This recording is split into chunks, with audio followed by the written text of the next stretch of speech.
en avril, ne te découvre pas d'un fil, parce que c'est quand même bien juste le printemps. Mais l'été s'en vient. Alors c'est le temps de penser à nos tricots d'été, comment on va continuer à faire le tricot qu'on aime tant tout au long de la saison estivale et comment on va continuer à porter nos tricots. C'est une tendance qui est de plus en plus populaire que de se tricoter des choses ou de se crocheter des choses pour la saison chaude et c'est tout à fait possible si on y met un petit peu de recherche. Il y a beaucoup de choix de fibres d'été et si on fait un choix judicieux de fibres et de patrons, on peut absolument se tricoter toutes sortes de beaux petits bijoux qu'on va pouvoir porter même s'il fait très chaud dehors. Aujourd'hui, on parle majoritairement des fibres qui viennent de plantes, donc de fibres végétales, et on va quand même parler de fibres animales et comment les porter pendant l'été, parce que oui, c'est possible. On va aussi parler de différents choix de laine qui sont disponibles, surtout pour moi, localement au Québec, bien sûr, mais qui ont aussi des équivalences partout dans le monde, si vous êtes en France, si vous êtes en Belgique, si vous êtes ailleurs. Je vais partager avec vous le fruit de mes recherches. Donc, je n'ai pas essayé toutes ces laines-là, mais en lisant les caractéristiques, en ayant voir d'autres personnes qui les ont tricotées, je peux vous confirmer que ce sont des super bons choix pour faire des patrons d'été. Donc évidemment, quand on parle de fibres d'été, on parle de fibres végétales majoritairement. On va parler de coton, on va parler de lin, on va parler de bambou, qui va aussi des fois être nommé viscose ou rayonne. Et on va parler de tencel. Donc, c'est des choses qui sont pas animales. Et par contre, l'été, on peut quand même porter de la laine, du mérino, on peut porter de l'alpaca, on peut porter n'importe quelle fibre animale, on peut porter évidemment de la soie qui est considérée comme une laine venant d'une protéine versus une laine végétale, mais qui a des propriétés qui ressemblent beaucoup plus aux laines végétales. Donc, ce qu'il faut faire attention quand on magasine ces laines-là, c'est d'en connaître la propriété. Quand on est habitué de tricoter avec des laines animales, comme la laine de mouton, la laine d'alpaca. Quand on est habitué de tricoter de la laine animale, évidemment, le processus de créer avec une fibre végétale va être vraiment différent que de travailler avec notre fibre animale. Le résultat va être beaucoup moins déjà élastique. La fibre, comme le coton, le lin, la soie, ça n'a pas du tout d'élasticité. Donc, quand on regarde, ici, j'ai un chandail qui a été fait en lin. Bien sûr, on a de l'élasticité un peu dans le tricot parce que le tricot est une façon de travailler la fibre qui donne de l'élasticité. Mais le fil en tant que tel, dans ce sens-là, mettons, le fil en tant que tel, quand on va le travailler, va avoir vraiment pas du tout d'élasticité. Donc, quand on va le travailler sur nos aiguilles, le feeling va être très différent. Et le résultat va être très différent. Ça va nous donner quelque chose de très drapé, comme ceci. Un tissu aussi qui ne va pas se remplir comme de la fibre animale parce que, évidemment, il n'y a pas de petits poils, il n'y a pas de petites écales qui veulent venir s'accrocher les unes dans les autres et il n'y a pas à l'intérieur de ces fils-là, il n'y a pas toutes les huiles qu'il y a à l'intérieur d'une laine animale et donc, quand on lave notre morceau qui vient d'une fibre animale, la laine, elle grossit, elle prend sa place, elle remplit les trous. Avec le lin ou le coton ou le bambou ou la soie, ça ne fera pas ça. Donc, évidemment, il faut faire attention de bien faire nos échantillons quand on fait des projets avec des fibres qui sont 100% végétales. Donc, ça ici, c'est un top qui est fait avec le petit lin plus de Espace Tricot. Le petit lin plus est une grosseur sport, 100% lin.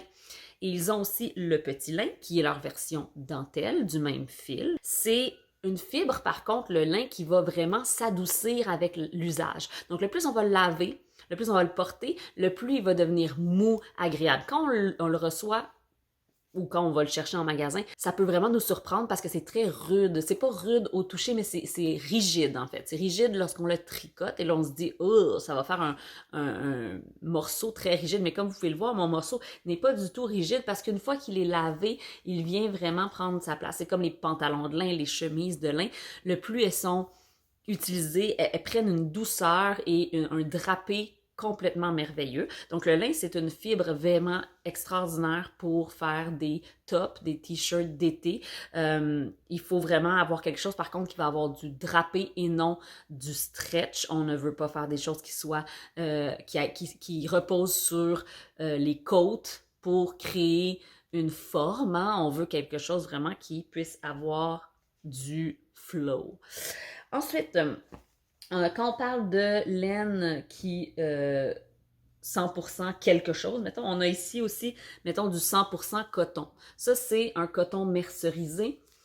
Donc, le coton mercerisé va avoir une espèce de shine, il va avoir un côté brillant, un peu comme le lin, parce qu'il y a un processus qui est fait sur le coton pour le merceriser. Le coton, encore une fois, n'a pas d'élasticité, et il est quand même beaucoup plus lourd que la laine. Donc ça, c'est à considérer si on veut utiliser une laine, un fil, hein, parce que laine, c'est animal, un fil de coton, c'est que ça va être quand même lourd si vous prenez du 100% coton. À considérer lorsque vous allez travailler, évidemment, quand on va utiliser des fibres comme celle-là, pour moi, c'est vraiment important d'aller faire nos recherches. Donc, la première chose quand on veut utiliser des fibres d'été, c'est d'aller vérifier, sûrement sur Ravelry est comme la meilleure place où aller voir, quelles personnes ont utilisé ces fibres-là pour quel patron. Donc, généralement, je vais choisir un patron qui demande une laine végétale, un fil végétal, et je vais me baser sur ce fil-là qui a été utilisé sur ce patron-là pour choisir mon fil. Parce que j'ai peut-être pas accès au même fil que la personne a utilisé, mais je peux regarder c'est quoi la composition du fil, la grosseur du fil, et aller vérifier aussi dans les projets si des gens ont utilisé d'autres fibres et regarder leurs photos et voir de mes yeux à moi si j'aime le résultat. Parce que l'important, c'est toujours d'aimer le résultat, bien sûr. Donc, en général, avant de commencer à interchanger des laines, genre aller chercher un patron qui est fait en laine, et changer pour un coton, ça va être un gros changement. Donc, j'irai pas directement de faire ce changement-là, à moins que je sache exactement comment ça va influencer le patron et que j'aie testé ou je sois prêt à tester le résultat. OK? Une autre chose qu'on peut faire quand on veut prendre des fibres d'été, mais qu'on ne veut pas faire le saut complet vers les fibres d'été, c'est d'utiliser des fibres qui ont un contenu de fibres d'été. C'est-à-dire que ici, j'ai un chandail qui est fait en alpaca. Je vais aller voir pour être sûr. Celui-là est fait en 50% alpaca, 25% soie et 25% lin. Donc, le 50% d'alpaca va venir remplir les trous, donner une super belle douceur et donner aussi un drapé d'alpaca. On sait que l'alpaca, c'est quand même une fibre qui est chaude, mais qui est très drapée. Et ensuite, on rajoute la soie. La soie, c'est une bonne fibre pour nous garder au frais. Hein? Et évidemment, le lin, même chose. Donc ça, c'est un mélange. Et le feeling, lorsqu'on le tricote, est beaucoup plus similaire à ce qu'on connaît parce qu'il y a 50% d'alpaca dans le mélange. C'est la fibre principale de ce mélange. Ce qui m'aide aussi à porter ce chandail en été, même s'il y a 50% d'alpaca, c'est que je l'ai tricoté à un échantillon très léger, un échantillon très gros pour le fil. Et le chandail est fait pour être porté avec beaucoup d'aisance positive, c'est-à-dire que c'est large, ça laisse passer l'air et tout ça va me permettre de me garder au frais, même s'il y a de la laine animale dans mon mélange. Ensuite, j'ai d'autres mélanges comme celui-ci. Celui-ci, d'ailleurs, c'est la saison de Bleu Poussière.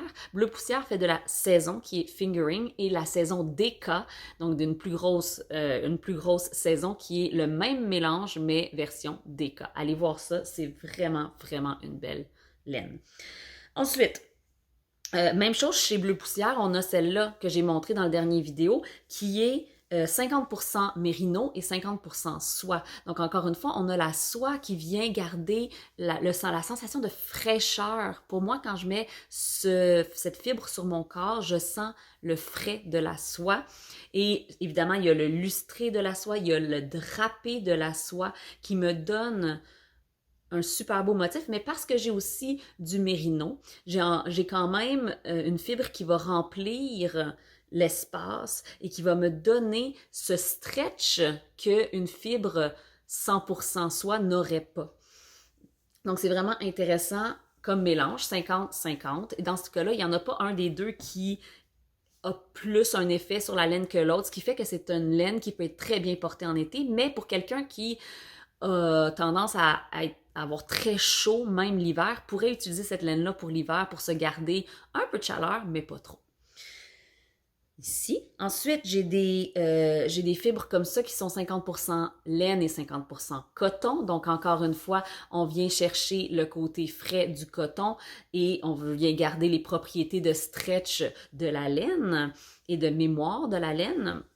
Évidemment, ça ne sera pas un résultat qui va être aussi brillant, aussi lustré que la soie. Même, il n'y a pas autant de drapés dans le coton qu'il va y en avoir dans la soie. Donc, c'est des choses à essayer d'explorer pour trouver c'est quoi notre fibre préférée pour l'été. Bien sûr, si on prend des mélanges, et des fois on va avoir des mélanges comme celui que je porte en ce moment, qui est 90% mérino et 10% lin, ça ne me donnera pas vraiment le bénéfice du lin en tant que tel. C'est plus une question de look. Le lin ne prend pas la couleur de la même façon que le mérino, ce qui fait que ça me donne un chandail qui a un effet un peu marbré comme celui-là que j'aime beaucoup. Mais c'est pas le lin qui le 10% de lin qui va faire que ce chandail-là en particulier est plus léger. C'est vraiment le fait qu'il est tricoté assez ample, qu'il n'a pas de manches, qu'il a des trous tout le tour du chandail pour un peu plus d'aération. Donc c'est vraiment pas dans ce cas-là la fibre qui est vraiment majoritairement plus fraîche, mais plutôt le choix de patron. Par contre, encore une fois, c'est possible d'utiliser des laines 100% laine et de les porter tout le long de l'année. C'est juste une question de se connaître et c'est une question de savoir comment nous, on réagit dans des grosses chaleurs avec de la laine sur le corps. La laine, ça contrôle la température de notre corps, c'est-à-dire que ça nous garde à une température où on est. Donc, on peut la porter en hiver, bien sûr, pour nous garder au chaud, mais on peut aussi la porter en été pour nous garder au frais s'il fait très chaud dehors, parce que la laine va absorber la sueur, elle va pas rester, ça va pas coincer la sueur entre notre chandail et nous. Mais bien sûr, ça se peut que ça nous garde trop au chaud, personnellement. Moi, ça va. Je suis pas une personne qui a trop chaud trop rapidement, mais il faut se connaître. Et c'est à vous de voir si c'est une fibre que vous allez vouloir utiliser. J'ai pas parlé de bambou ou de tencel, c'est d'autres fibres qui sont fréquemment rajoutées à des laines. Encore une fois, c'est des fibres fraîches qui vont être plus glissantes, plus lustrées, etc. Donc, ça vaut vraiment la peine de les essayer pour les connaître, mais sachez que toutes ces fibres-là vont avoir tendance à étirer plus. Donc, si vous faites des choses en 100% bambou, c'est beaucoup mieux de choisir un patron qui a été conçu pour cette fibre-là que d'essayer d'interchanger les laines. Comme je vous l'ai dit, j'ai fait une recherche assez intense sur les laines qui sont disponibles, qui ont des fibres d'été. Alors, je vais mettre cette liste-là en pièces jointes en bas dans la boîte de description. Je vais avoir mis le nom, je vais avoir mis la grosseur du fil et je vais mettre la composition du fil et je vais mettre où on peut le trouver ici au Québec.